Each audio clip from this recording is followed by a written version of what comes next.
شریف ګټې د جمعې مبارکه شپه حضرت محمد صلی الله علیه وسلم درود د درود شریف ګټې بې شمیره دي مګر کومې ګټې چې په صحیح حدیثونو کې روایت دي په دې ډول دي. لویه ګټه یې دا ده کوم څوک چې یو ځل پر محمد صلی الله علیه وسلم باندې درود شریف ووایي نو الله تعالی او ملایکې پر هغه کس 10 ځله رحمت کوي او د هغه 10 درجې لوړوي، 10 نیکیانې ورته لیکي او 10 ګناهونه یې بخي. د درود شریف ویونکي دعا قبلیږي.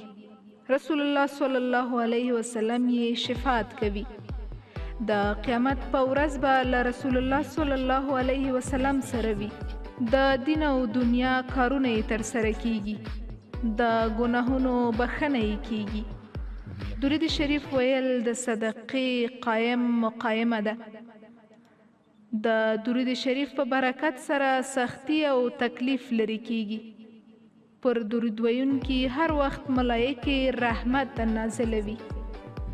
د درود ویونکي زړه پاکیږي، پر دښمن فتح ترلاسه کوي، په مال کې برکت لویږي، د مرګ د سختیو څخه خلاصون په برخه کیږي، د قیامت په ورځ به په امن کې وي، مفلسي لرې کیږي. د درود شریف ویونکي بخیل کیږي نه. په کوم مجلس کې چې درود شریف ویل کیږي نو د هغه مجلس ټول غړي الله جل جلاله په رحمت کې شاملېږي. درود ویونکي به په پل صراط باندې په اسانۍ سره تیر شي. د درود ویونکي یادونه رسول الله صلی الله علیه وسلم ته کیږي. د رسول الله صلی الله علیه وسلم مینه د درود ویونکي سره زیاتیږي. ملائکې د درود ویونکي لپاره د الله تعالی څخه بخښنه غواړي. رسول الله صلی الله علیه وسلم ته د هغه چا درود داسې رسیږي چې فلانی پر تا سلام وایي.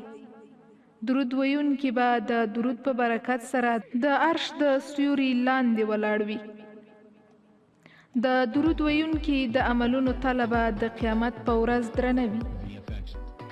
درود ویونکي به د قیامت په ورځ له تندې څخه خوندي وي.